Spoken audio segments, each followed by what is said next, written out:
Magandang umaga po sa ating lahat. Ngayon po ay pinagdiriwang natin ng ikalawang linggo ng Adbyento. Sa Ebanghelyo, maririnig natin ang tinig ni Juan Bautista. Pagsisihan ninyo at talikdan ng inyong mga kasalanan, sapagkat malapit nang maghari ang Diyos. Noon at ngayon, bawat tao ay tinatawag sa pagbabagong loob at pagbabagong buhay. Mapapalad tayong mga nagsisisi at tumatanggap sa Panginoong tagapagligtas. Bilang panimula ng ating pagdiriwang, magsitayo po tayong lahat.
Sa ngalan ng Ama at ng Anak at ng Espiritu Santo. Amen. Sumainyo ang Panginoon. At sumayin. Mga kapatid, bilang hudyat ng ating pagpasok sa ikalawang linggo ng panahon ng Adbyento, ngayon po ay gagawin natin ang rito ng pagsisindi sa ikalawang kandila ng ating pungpong pang-Adbyento.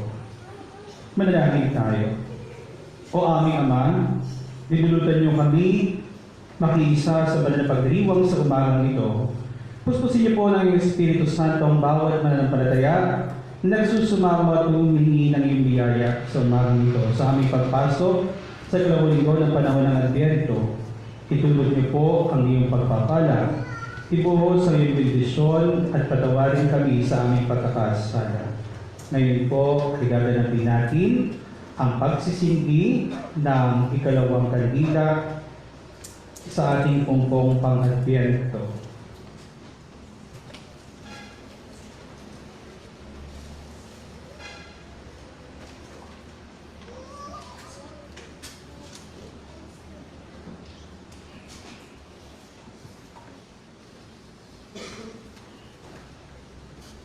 Ang ating pong mga nagsindi ng kandila ay sina Mr. and Mrs.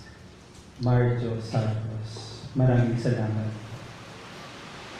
Mga kapatid, sa Ebanghelyo, maririnig natin ang tinig ni Juan Bautista.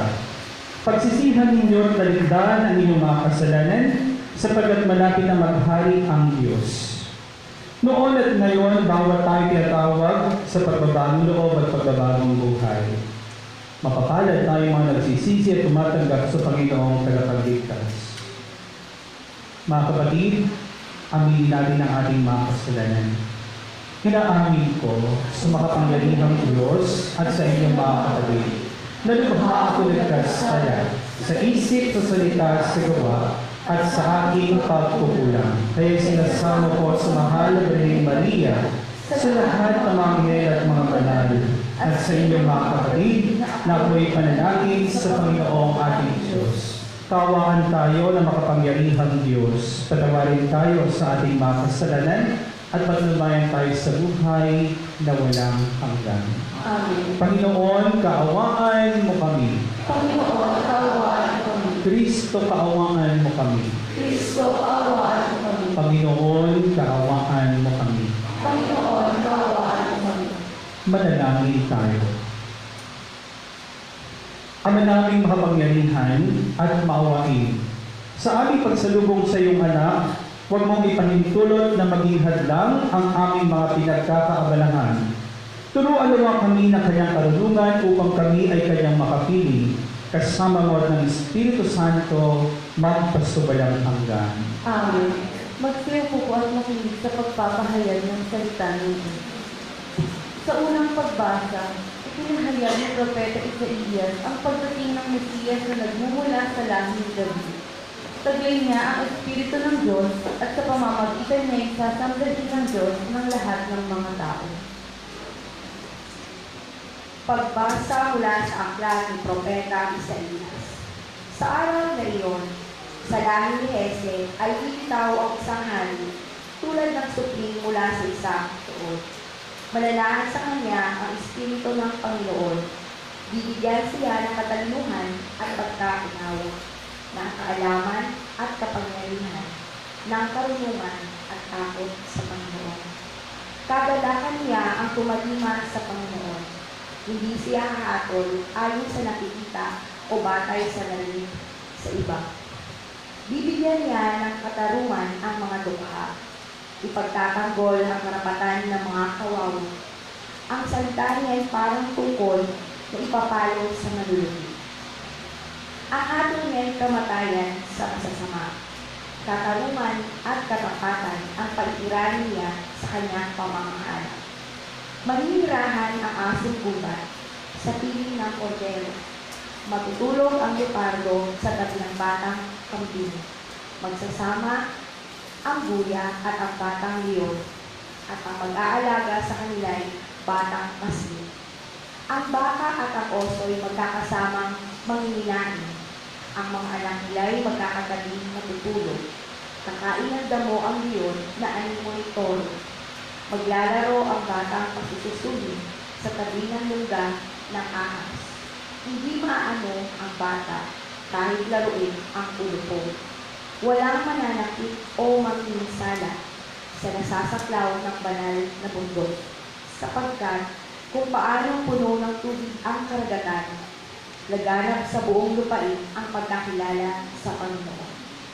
Sa araw na iyon, isisilang ang hari mula sa langit ni Ese, ang magiging palatandaan para sa mga bansa. Ang mga bayay tutungo sa banal na lungsod upang parangalan siya at magiging mahinig ang kanyang lukluk. Ang salita ng Diyos. Salamat sa Diyos.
Sa ikalawang pagbasa, si Jesus ang parutuon sa katapatan ng Diyos sa kanyang mga pangako sa mga Israelita. Siya din ang buhay na tanda ng awa at pagmamahal ng Diyos sa lahat ng tao.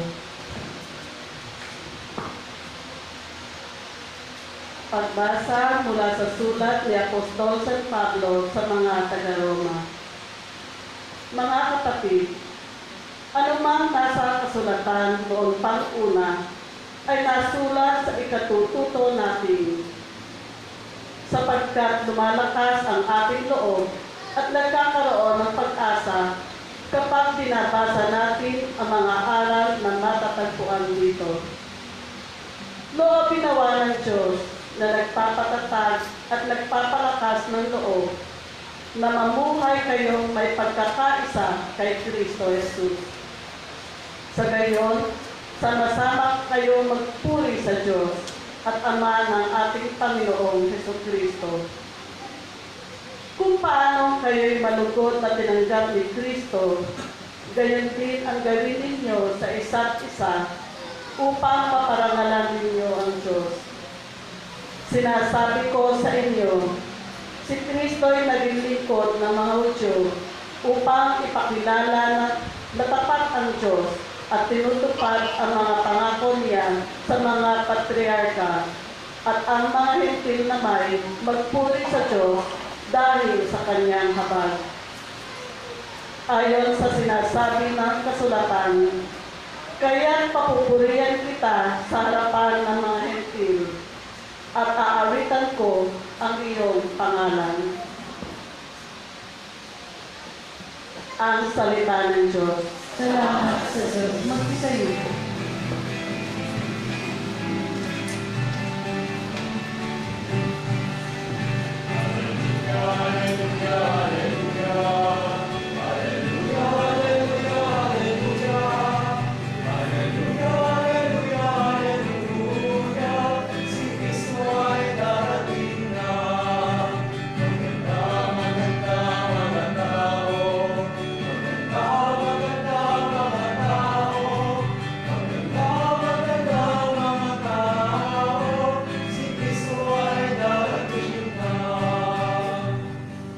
Daan ng po ay nariyan na tuwirit ihanda sa kanya, pagtubos niya ay makikita.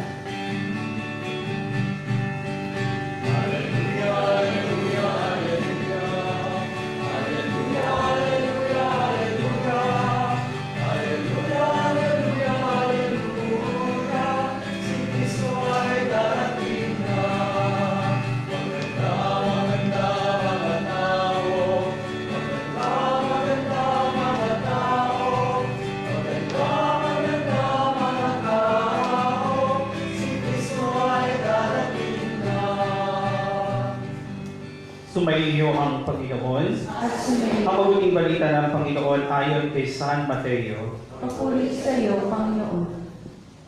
Noong panahong iyon, si Juan Bautista ay dumating sa ilang ng Judea at nagsimulang mangaral. Sinabi niya, "Pagsisihan ninyong talikdan ang inyong mga kasalanan, sapagkat malapit na maghari ang Diyos." Si Juan ang tinutukoy ni Propeta Isaías nang sabihin ito, "Ito ang sabi ng isang sumisigaw sa ilang. Ihanda ninyo ang daraanan ng Panginoon. Tuwirin ninyo ang kanyang mga landas." Hinabing balahibo ng kamelyo ang damit ni Juan at balat ang kanyang pamigtis.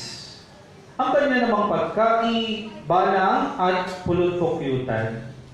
At pumunta sa kanyang mga taga-Jerusalem, taga-Judea, at mga naninirahan sa magkabilang panig ng Jordan. Ipinahayag nila ang kanilang mga kasalanan at sila'y bininyagan ni Juan sa ilog Jordan. Ngunit nang makita niyang marami sa mga Pariseo at mga Saduceo ang lumalapit upang pabinyag, sinabi niya sa kanila, "Kayong lahi ng mga ulupong, sino ang nagbabalas sa inyo upang tumakas sa parusang darating? Ipakilala ninyo sa pamagitan ng inyong pamumuhay na kayo'y nagsisisi. At huwag ninyong ipangahas na kayo'y anak ni Abraham. Sinasabi ko sa inyo, ang Diyos ay makalilikha ng mga tunay na anak ni Abraham mula sa mga batong ito. Ngayon pa'y nakaamba na ang palakol sa ugat ng punong kahoy. Ang bawat punong kahoy na hindi mabuti ang bunga ay puputulin at ihahagis sa apoy. Binibinyagan ko kayo sa tubig bilang tanda ng pagsisisi ninyo at pagtalikod sa inyong mga kasalanan. Ngunit ang dumarating na kasunod ko ay magbibinyag sa inyo sa Espiritu Santo at sa apoy. Siya ay makapangyarihan kayo sa akin.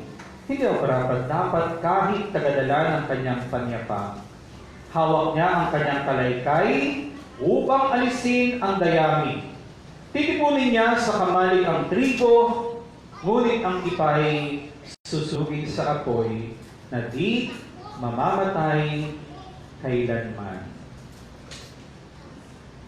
Ang mabuting balita ng Panginoon. Pinupuri ka namin, Panginoon, ang Kristo. Magandang umaga po sa inyong lahat.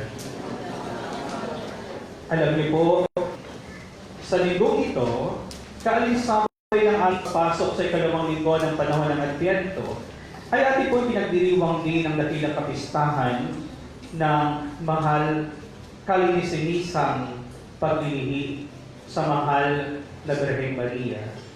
At dahil naunawaan ko rin po na marami pa tayong gagawin pagkatapos ng banal na misa ito, ako rin po ay mamimiesta pagkatapos nito. Kaya habang nag-aantay po ako kanina ng mga naglakad, sumayaw sa daan ng kalsada, mas minabuti ko na sabi ko, isulat yung mga sasabihin ko. Kasi sigurado pare-pareho tayo magugutom dito. Kasi dalawa po yung pinagdiriwang natin. Second Sunday of Advent at kalinisan paglilingid sa ating mahal na ina.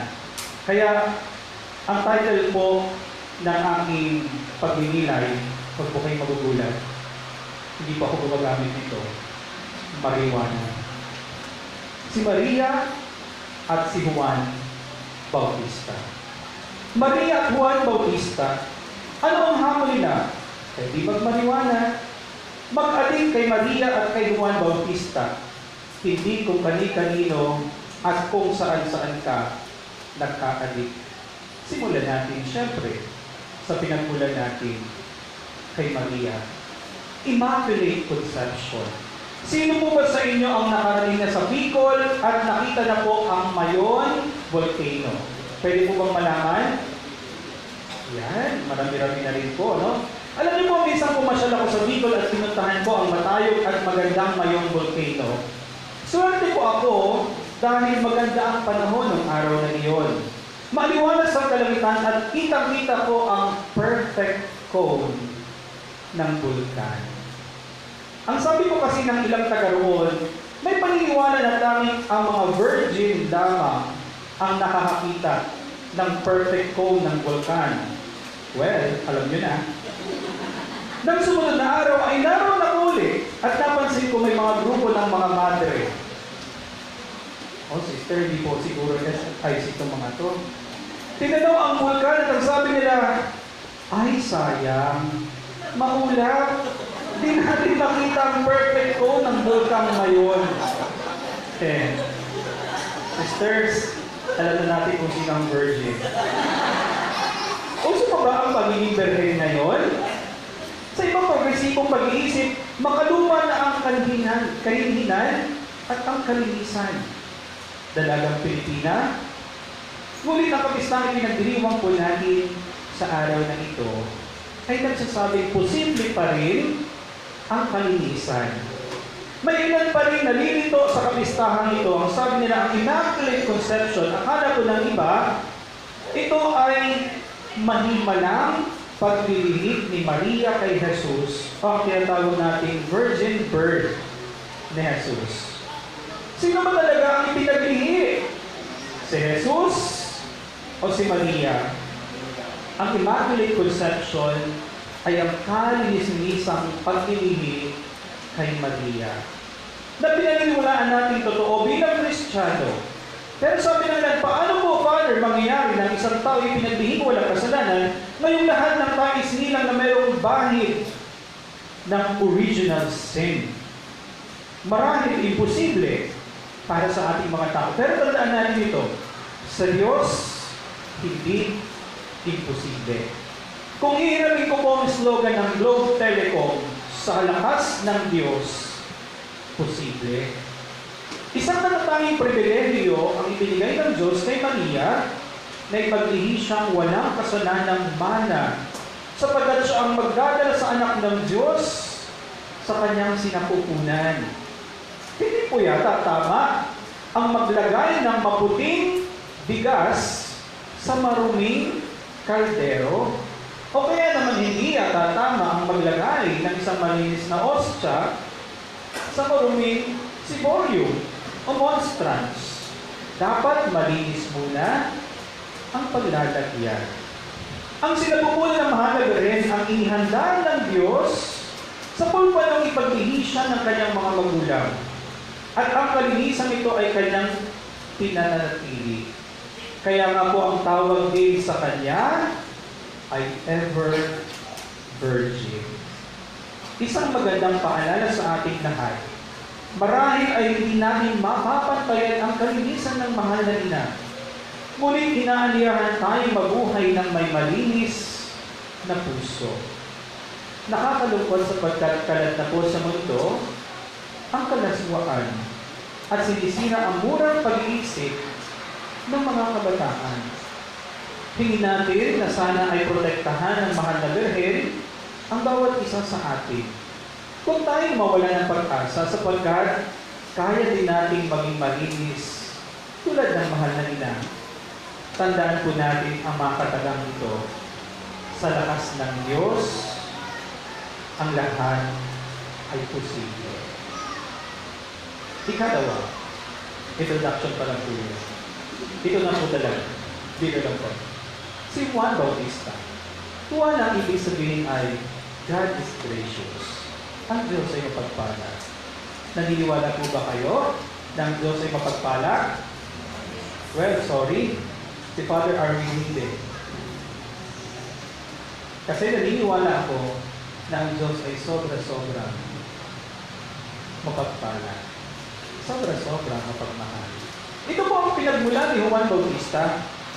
Gubat, parang, ilang, tila kadiliman. Pero ito naman po ang naging dulot ni Juan Bautista. Kaliwanagan, kapatiran, at kaligtasan. May maganda po akong tanong sa inyo.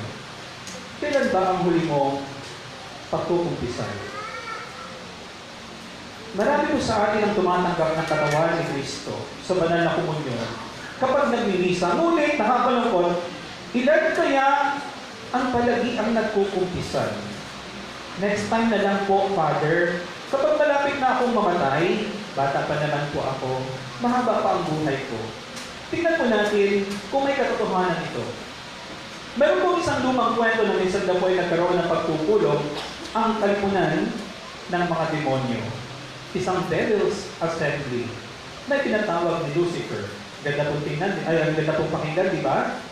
Devil's assembly. Ang layunin po ng pagpupulong ay upang humanap ng pinakamagandang paraan upang makahikayat pa sila ng maraming tagasunod. Nagtaas ng kamay ang isa at ang sabi, Boss, Lucy, bakit hindi tayo bumaba ng lupa at sabihin sa mga tao na huwag silang magpakabuti sapagkat wala namang langit. Sinagawan siya ni Lucifer at ang sabi, talagang demonyo ka, di ka nag-iisip. Sinong maniniwala sa iyong walang langit? Hindi mo ba nakikita na marami nagsisimba sa Garden of Prayer tuwing araw ng linggo? Sapat naman ang isa. Eh bakit di na lang po natin sabihin sa kanila walang impyerno? Kaya huwag silang matakot na gumawa ng masama. Isa ka pa! Sagot ni Lucy. Ay, sorry po na. Lucifer. Baka may pangalan pong Lucy. Sorry po. Wala po kinala. Lucifer. Sinong maniniwala sa iyong walang impyerno? At saan tayo titira? Sa langit? Ano ka ba naman? Walang makapagbigay ng magandang panukala hanggang isang bagitong demonyo ang nagsalita. Sabi niya, Bossing, sabihin natin sa mga tao na ganito, totoo namang may langit at may impyerno. Pero, huwag mo nang itintingin sapagkat mahaba pa ang buhay niyo sa mundo. Magpakasarap muna kayo habang buhay ka pa at kumali siya ng masigabong palakpakan. Ang ikalawang linggo ng panahon ng Adbyento ay nagpapaalala ko sa atin ng agarang pagtugon sa tawag ng Diyos na magbalik loob at magbagong buhay. Ito po ang isinisigaw ni Juan Bautista, siya'y nasa inang. Magpanibagong buhay kayo, malapit ang dumating ang kaharian ng Diyos. Ngayon pa'y nakaamba na ang palakol sa ugat ng punong kahoy. Huwag po sana tayong padala sa malaking kasinungalingang ikinakalat ng demonyo na mahaba pa ang ating buhay. Marami pa tayong oras. Mas mabuti na lagi po tayong handa. Baka malay mo, yung kinain mo kaninang breakfast at merienda mo ay huling breakfast at merienda mo na pala ito. Huwag naman po, Father. Mamimiesta pa kami. Tandaan po natin, ayaw ng Diyos na siya'y katakutan. Ang nais niya, siya'y ating mahalin. Kanina po, pag-gising ko, sabi ko, Lord, ngayon ikalawang linggo, gusto ko pong sumpa sa inyo. Pero ayokong sumumpa na nag-iisa lang ako. Gusto ko kasama ang sambayanan. Samahan niyo po ako. Ilagay niyo po yung inyong kanang kamay sa inyong kaliwang dibdib sa may tapat ng puso. Ako, banggitin po ninyo ang inyong pangalan. Ako, si Father Arwin, ay namangakong tatalikuran ko ang masamang pag-uugali. Mabubuhay ako ng mabuti, magsisimba ako at magdarasal. Tutulong sa kapwa at hindi maghahanap at maghihintay ng kapalit. Magiging magalang. Tutuwirin ko ang aking buhay. Hindi na po ako magsusugal. Okay po, tingnan yung asawa nyo. Hindi ko po sasabihin. Tingnan niya yung asawa niya. At hindi na ako magsusungit at magagalit. So help me God. Kapatid, ito ang pagbabagong kaloob ng Diyos. Ang pagnanais magbago ay hindi dapat ipinagpapaliban sapagkat hindi natin maiiwasan ang muling pagdating ni Jesus. Kapag Pasko, naghahangad tayo ng maraming bago. bagong damit, bagong sapatos, bagong gadgets, at marami pang bago. Bakit hindi natin hangarin na magbago din ang ugali natin? Huwag natin muna hangarin na magbago ang kapwa o kaya naman ang kapitbahay natin. Simulan natin ito sa ating sarili. Ang sarili lamang natin ang mapangahawakan natin. At tayo lang ang makapagbabago sa ating mga sarili. Alam niyo po, naisip ko kanina, mahirap sa panahon din natin ang magsalita tungkol sa pag-asa. Wala nang kakayahan ngayong maghintay ang mga tao. Sa bilis ng dami ng kaalaman ng impormasyon sa pamamagitan ng impormasyon superhighway na tinatawag na higit 10 taon na ang lumipas. Sa panahon na tinatawag nating iCloud, kung saan ang kaalaman ay matatagpuan sa pindot lamang ng botones, mahirap ang magwikang hinggil sa pag-asa. Kaakibat ng pag-asa ay ang paghihintay. At hindi na uso ngayon ang maghintay. Lahat ay instant. Noodles, coffee, jowa, at marami pang iba. Ayaw na rin ng mga tao ngayong maghintay habang nakahang o nagbuboot ang computer. Gusto natin ngayon ay diretso na sa cloud, sa alapaap ng impormasyon na makita sa iPad, Galaxy tablets at mga Cherry tablets. Gamit man ay Android o iOS o ano pa. Ano pagkagawa natin? Ang bilis na ng mundo, pero ang bagal-bagal pa rin natin maniwala kay Kristo. Kasi sasabihin natin, mahaba pa naman ang buhay ko. Una, ay ang pagsusuri ng ating sarili.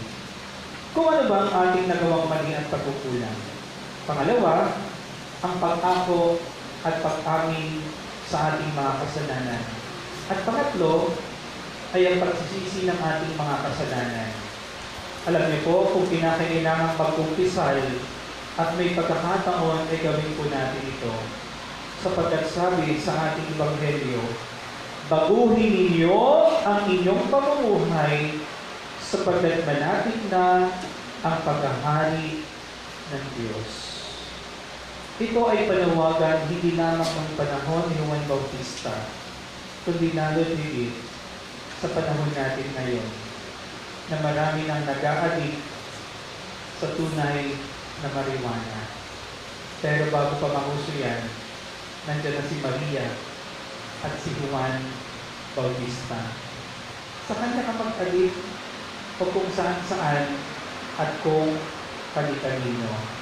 Panginoon, sa aming pagpasok sa ikalawang linggo ng panahon ng Adbyento, naway mapakinggan namin si Juan Bautista na sumisigaw sa aming puso, na tugunin ang aming kalooban at patawarin ang aming mga kasalanan. Amen. Magsitayo po tayo lahat at sama-sama natin iwain ang ating pananampalataya. Sumasampalataya ako sa Diyos na makapangyarihan sa lahat na may gawa ng langit at lupa. Sumasampalataya ako kay Kristo ng isang anak ng Diyos, Panginoon natin lahat. Nagkatawang tao siya na lang ng Espiritu Santo, ipinanganak ni Santa Maria Virgen, pinagpakasakit ni Poncio Pilato, ipinako sa krus ng matay ilipin, nanako sa pinagkoonan ng mga yumao, nang may 3 araw na buhay na maguli, umakyat sa langit, naluklok sa kanan ng Diyos sa mga makapangyarihan sa lahat. Doon magmumula ang paririto at hukom sa mga bumuhay at namamatay na tao. Sumasampalataya naman ako Espiritu Santo, sa banal na simbahan katolika, sa kasamahan ng mga banal, sa kapatawaran ng mga kasalanan, sa pagkabuhay ng hindi namatay na tao, at sa buhay na walang hanggan. Amen. Tayo hinikayat ni Juan Bautista na magsisi sa ating mga kasalanan. Manalangin tayo sa Ama na ipagkaloob niya sa atin ang ating kahilingan. Ama, ilapit mo kami sa iyo. Ama, ilapit mo kami sa iyo. Para sa mga pinuno ng ating simbahan, patuloy nawa nilang hikayatin ang mga mananampalataya na talikuran ang kanilang mga kasalanan. Manalangin tayo. Ama, ilapit mo kami sa iyo. Para sa ating pamayanan, makita nawa natin ang kabutihan ng bawat isa at umiwas sa paghuhusga sa mga naliligaw ng landas. Manalangin tayo. Ama, ilapit mo kami sa iyo. Para sa mga may sakit at nagdurusa, mabuhayan nawa sila ng loob sa pamamagitan ng kanilang matinding pananalig sa Diyos. Manalangin tayo. Ama, ilapit mo kami sa iyo. Para sa mga kapatid nating namayapa na, mapatawad nawa ang kanilang mga kasalanan. Manalangin tayo. Ama, ilapit mo kami sa iyo. Sa ilang sandali ng katahimikan, ating ipanalangin ang iba pang mga pangangailangan ng ating pamayanan, pati na rin ang ating mga pansariling kahilingan. Isama rin po natin sa ating panalangin ang pasasalamat at espesyal na intensyon ng Kasalan Family at ni Efren Cabang at para sa mabilisang paggaling ni John Paul Edwards. Manalangin tayo. Ama, ilapit mo kami sa iyo. Ama naming Diyos, tulungan mo kami ituwid ang aming daan tungo sa iyo sa panahong ito ng Adbyento upang maging handa kami sa pagdating ni Kristong aming Panginoon.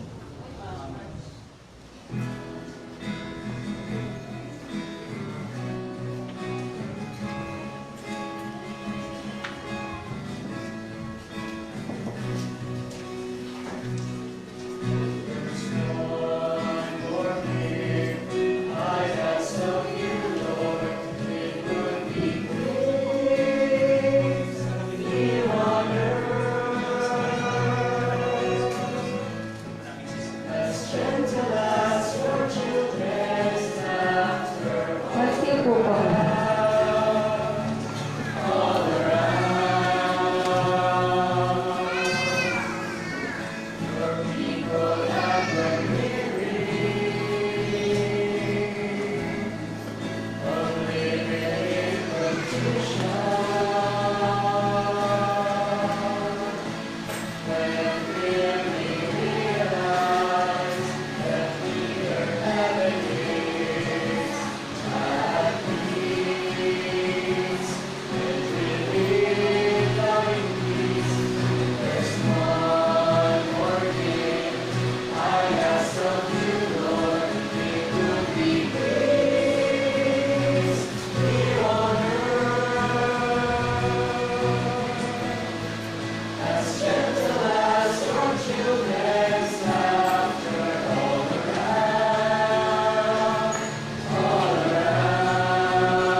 Manalangin kayo mga kapatid upang paghahain natin ay kalugdan ng Diyos sa mga makapangyarihan. Tanggapin nawa ng Panginoon itong paghahain sa iyong mga kamay, sa kapurihan niya at karangalan sa ating kapakinabangan at sa buong sambayanan ng banal. Ano naming lumikha, kalugdan mo ang aming mga panalangin at alay. Sa anumang kakulangan ng aming abang nakayanan, naway ang pag-ibig mo ang magbigay kapupunan. Sa pamagitan ng Jesucristo, kasama ng Espiritu Santo, magpasawalang hanggan. Amen. Sumainyo ang Panginoon, At sumayin, itaas sa Diyos ang iyong puso at diwa. inaasa namin sa Panginoon. Pasalamatan natin ang Panginoong ating Diyos. Narapot na siya ay pasalamatan. Ama naming makapangyarihan, tunay nga marapat na ikaw ay aming pasalamatan sa pamagitan ng Jesucristo na aming Panginoon. Ang pagsusugo mo sa Kanya ay pinahayag ang lahat ng mga propeta. Ang pagsinang niya ay pinananaligan ng mahal na Birheng kanyang inang tunay sa kapangyarihan ng Espiritong Banal. Ang pagdating niya ay inilahad sa Juan Bautista sa kanyang pagbibinyag. Ngayon pinaghahandaan namin ang maligayang araw ng kanyang pagsilang. Kami nananabik at nanalangin lubos na makaharap sa kanyang kadakilaan. Kaya kayo sa namang hila nagsisiawit ng papuri sa iyo, na walang humpay sa kalangitan. Kami nagbubunyi sa iyong kadakilaan.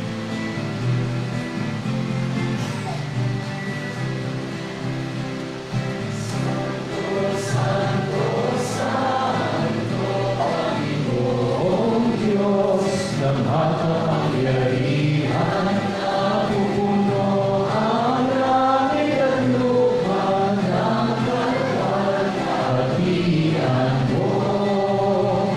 Hosana, Hosana, Hosana sa kaitaasan. Hosana, Hosana, Hosana sa kaitaasan. Pinagkalalaparin ito sa ngalan ng Panginoon. Hosana, Hosana, Hosana sa kaitaasan. Hosana, Hosana, Hosana sa kaitaasan.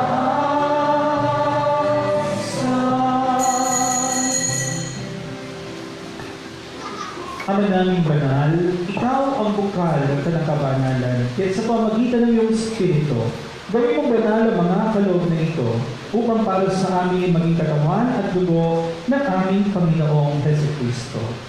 Bago niya pinatiis ang kusang loob na maging handog, kinuha kaniya ang tinapay, pinasalamatan kaniya, pinagati-hati niya iyon ay inabot sa kanyang mga alagad at sinabi, "Tanggapin niyong lahat ito at kanin. Ito ang aking katawan na ihahandog para sa inyo."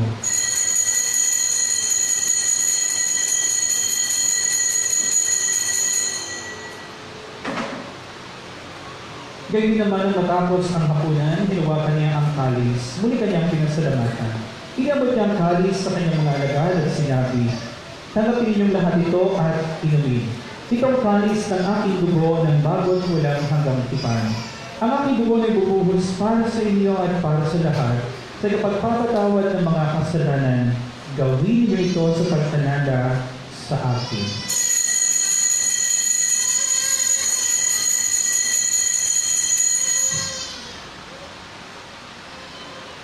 Ang misteryo ng pananampalataya.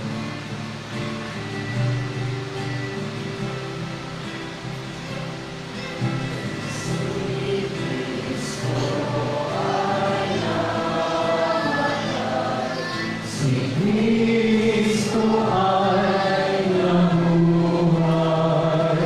Si Kristo ay babalik sa wakas ng panahon. Si Kristo ay namatay. Si Kristo ay nabuhay. Si Kristo ay babalik sa wakas ng panahon. Si Kristo ay babalik sa wakas ng panahon.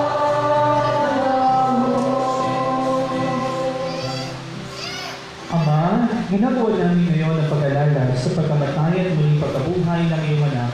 Kaya iniaalay namin sa iyo ang tinapay na nagbibigay buhay at ang kalis na nagkakalob ng kaligtasan. Kami nagpapasalamat dahil kami yung minarapat na tumayo sa harap mo para maglingkod sa iyo.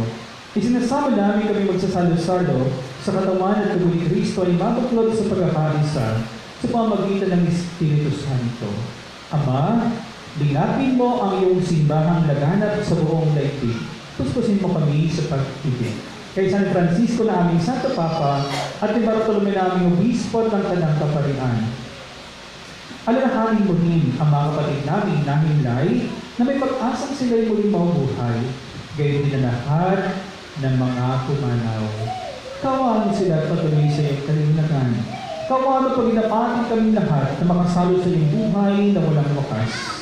kay San Mahal Ibrahim Maria na ina ng Diyos, kay San mga apostol, kay San Jose, at ang lahat ng kanyang mga banal na nabuhay dito sa daigdig ng kalulod-lulod sa iyo.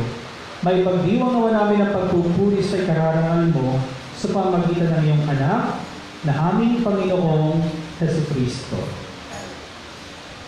Sa pamamagitan ni Kristo, kasama niya at sa Kanya, ang lahat ng parangal at papuri ay sa iyo, Diyos Ama, makapangyarihan kasama ng Espiritu Santo, magpasawalang hanggan.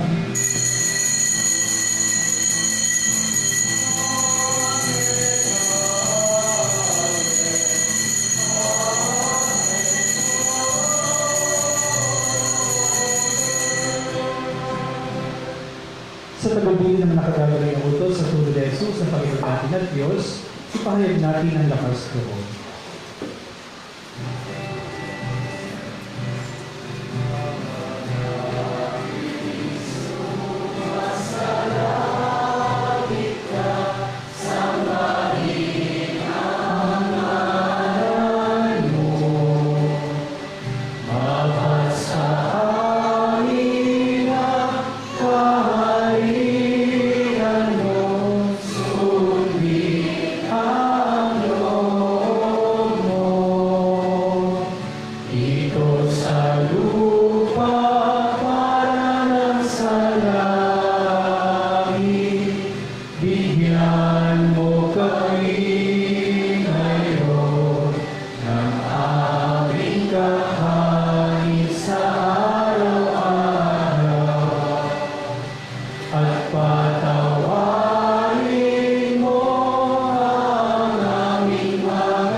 Hinihiling namin kami sa lahat ng masama, pagkalooban ng kapayapaan araw-araw, iligtas sa kasalanan at iliw sa lahat ng kapahamakan. Samantalang aming pinananaligan ng dakilang araw ng pagpapahayag ng tagapagligtas namin sa Hesus Kristo. Sapagkat sa iyo ang kaharian, ang kapangyarihan at ang kapulitan magpakailanman. Amen. Panginoong Hesus Kristo, sinabi mo sa iyong mga apostol, kapayapaan ang iniiwan ko sa inyo, ang aking kapayapaan ang ibinibigay ko sa inyo. Tumayan mo ang aming pananampalataya at huwag ang aming mga pagkakasala. Pagkalooban mo kami ng kapayapaan at pagkakaisa kahit sa iyong kalooban, kasama ng Espiritu Santo, magpasawalang hanggan. Amen. Ang kapayapaan ng Panginoon ay laging sumaninyo. At sumayin. Magbigayan kayo ng kapayapaan sa bawat isa.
ng sanlibutan, mapalad tayong nilaaniyahan sa kanyang banal na piling.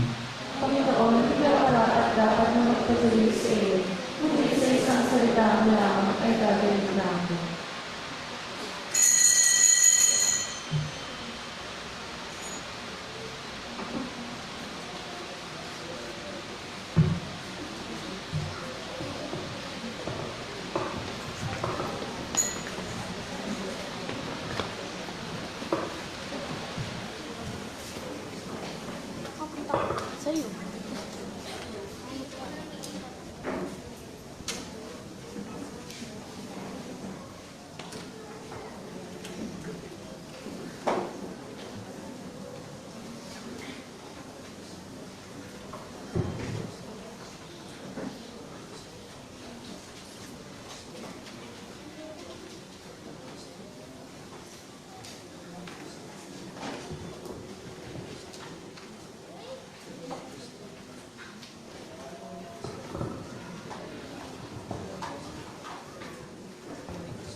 George.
Manalangin tayo.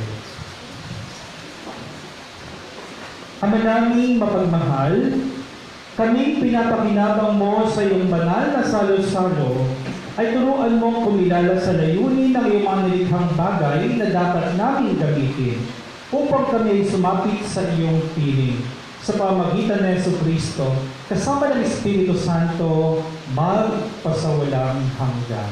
Amen. Magsiupo muna sa mandali para sa ilang paalam. Magandang umaga po sa ating lahat. Pagkatapos po ng ating misa ay gaganapin ang exhibition para sa ating Indayog Festival 2019 at inaanyayahan po kayong lahat na manood para sa mga inihanda ng ating mga participants po. At magsimula po ang ating simbang gabi sa December 15 sa ganap na alas 8 ng gabi. Yun lamang po, maraming salamat.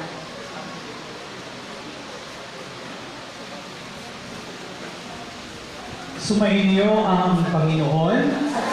Naway pagpalain kayo kasama ang inyong buong pamilya ng Diyos Ama, Anak at Espiritu Santo.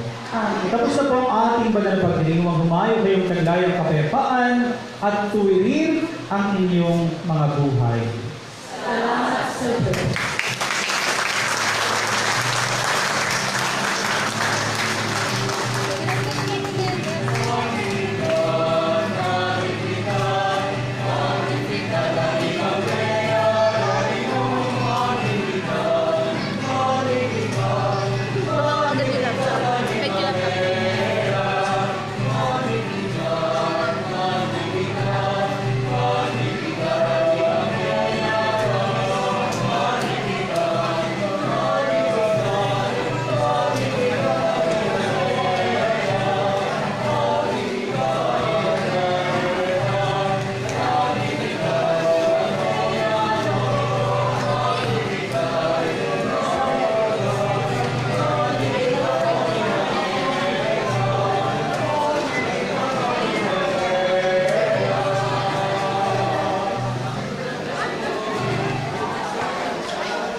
Hindi ka nagkumain ng gusto.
Yung?